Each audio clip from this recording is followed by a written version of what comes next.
Hello, everyone. I wanted to finish up the lecture on fruit set. So let's do that. I'm going to go switch over to the PowerPoint. I believe we left off on this slide. I really like this slide quite a bit. So now we're going to talk about what happens kind of post veraison. So the first half of this cycle is this berry formation, and then the second half of the cycle is berry ripening. It's kind of split into three stages. Stage one, then we have lag phase for a few days, and then stage three, this ripening aspect. So I'll come back to this slide possibly, but let's move on to the next one. So stage three, berry enlargement and ripening. This is where lasts approximately 40, 45 days, 50 days, somewhere around there. The onset of which is termed veraison. This is essentially the signal that the embryo is viable, has reached a viable stage, so to speak. So now it does want to attract predators and things like that to come and eat the berries, like we discussed earlier. So what does it do? So veraison, it starts to soften the berries. So this is a change. Both happens in white and red grapes. The berries, instead of being hard and very unpleasant to chew on, become very soft. There's this gradual softening of the berries. Also, in the red varieties, the color changes. Right, this is where the anthocyanins start to develop, like in varieties like Cabernet Sauvignon, Syrah, all the pigmented grapes.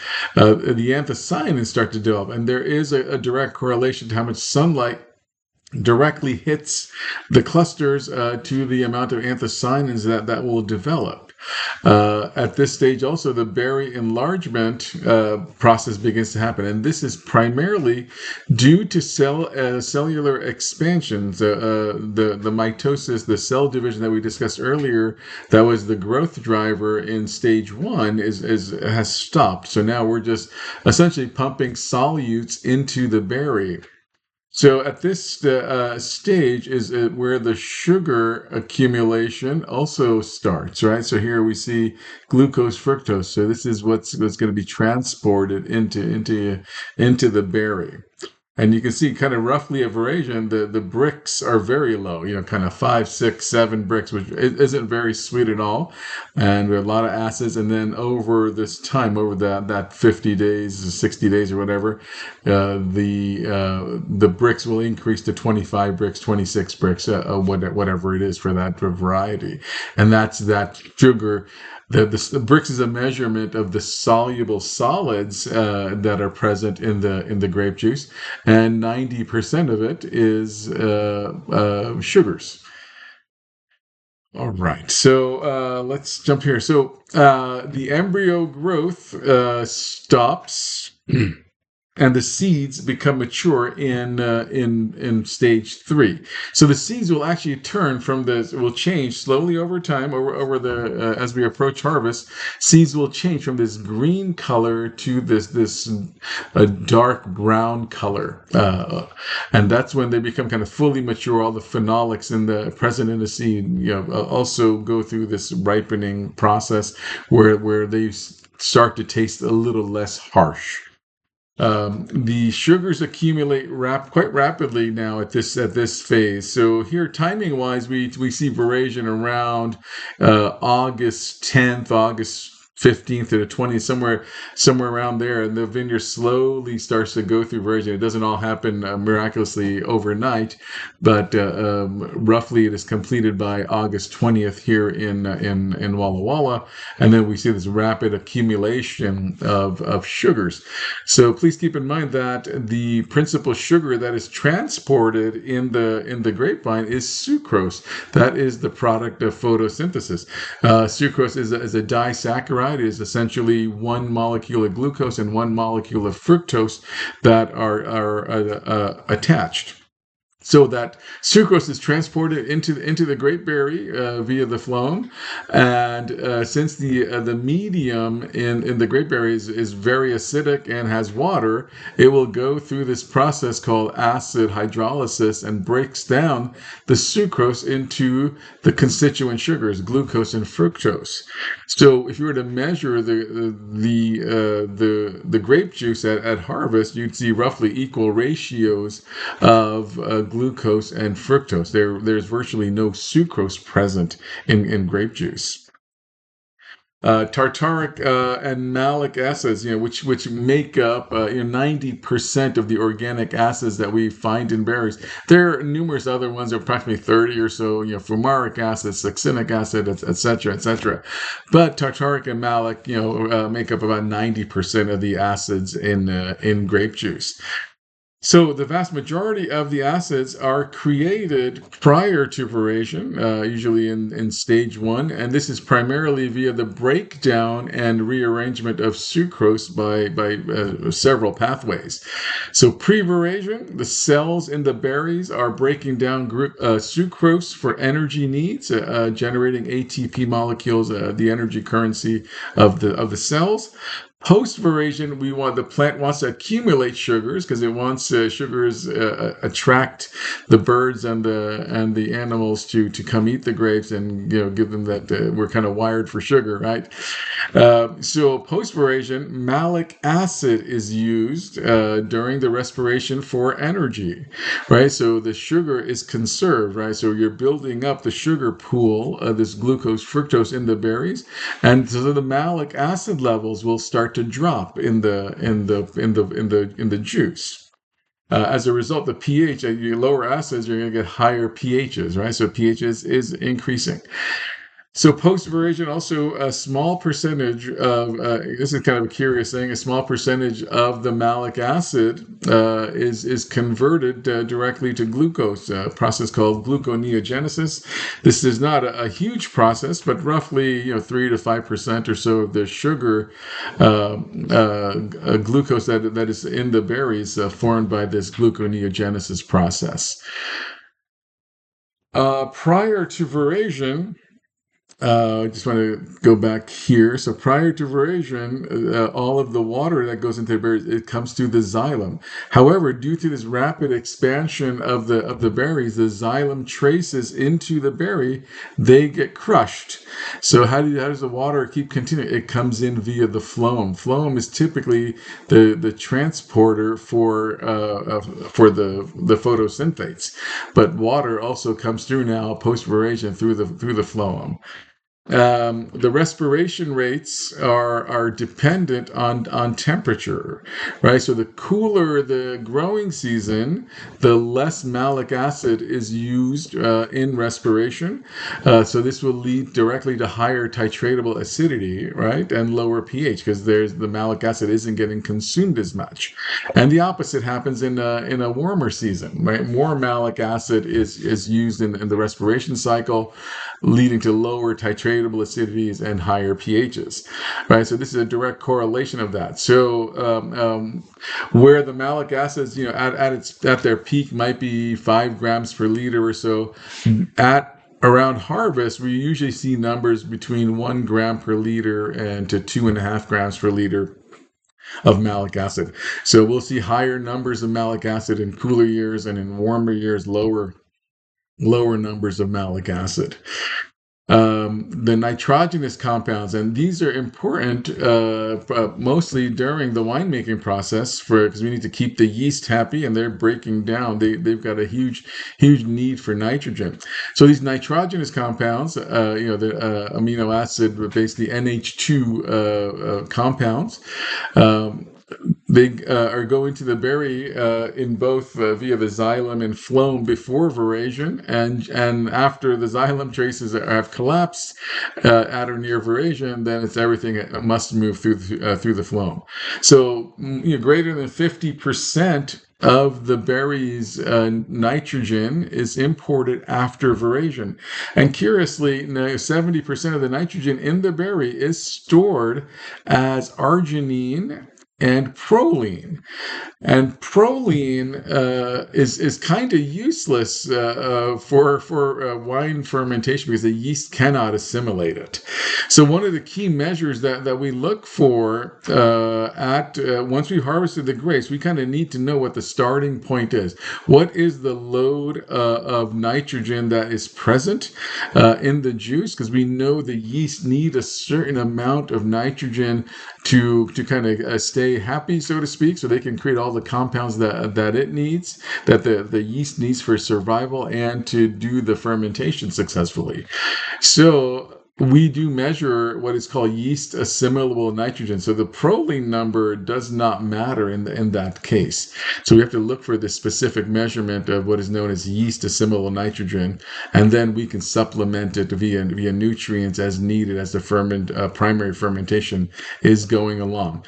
As we get into harvest this year, we'll do a few lectures on the fermentation process and what the needs are for the yeast and the bacteria. So arginine, interestingly, is developed throughout the entire growing season and is making its way to the berries. Proline accumulates strictly post-veraison. I don't really know why this is happening this way. It's just a curiosity, I think. Other compounds that, other than water or sugar acids, they account for a small percentage of what is in the grape juice. It is mostly sugar, as I said, 90+%.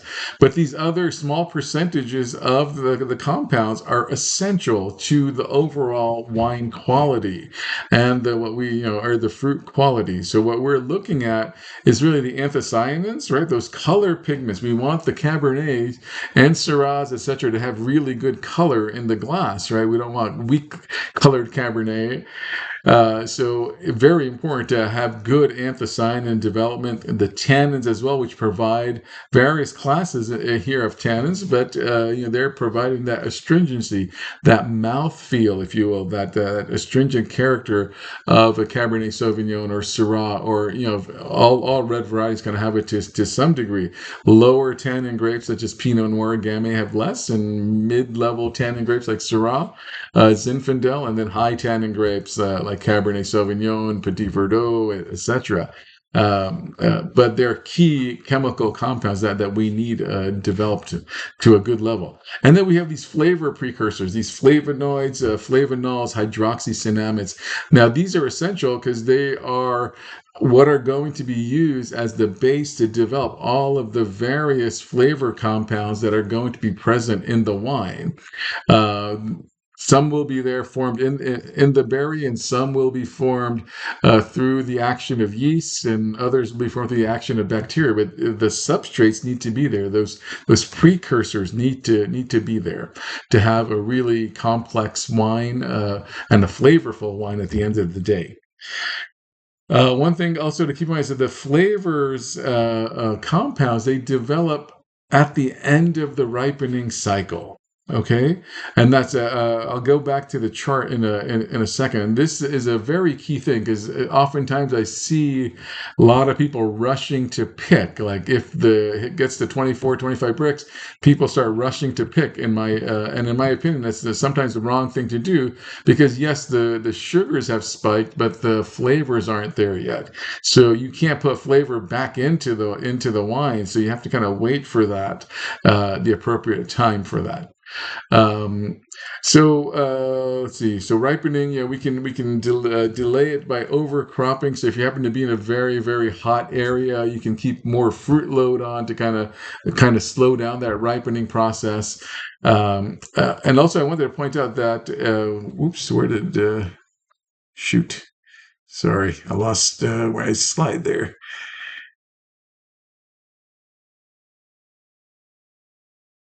Okay, where did it go? That ripening process can be slowed down in a very hot vintage. So please keep in mind that anything over 95 degrees, even though it's beautifully sunny out and all of that stuff, all of the stomata on the leaves close and no photosynthesis is happening. So in the midst of this beautiful sunshine, if you're above 95 degrees, the plant is essentially not doing a damn thing, right? It is just kind of hanging out. So it's not, no ripening is really happening. The ideal temperatures for photosynthesis typically run at 86 to 88 degrees. So that's when you got maximum photosynthesis and great ripening happening. But if you're at 110 degrees, 105 degrees, which we hit occasionally here in Walla Walla, there's nothing happening, even though it's beautifully sunny. And of course, if it's on the flip side of that, if it's a very cool climate, weather 70 degrees, it doesn't reach it, and that's just naturally going to slow down the overall respiration process, and that's also going to delay the ripening.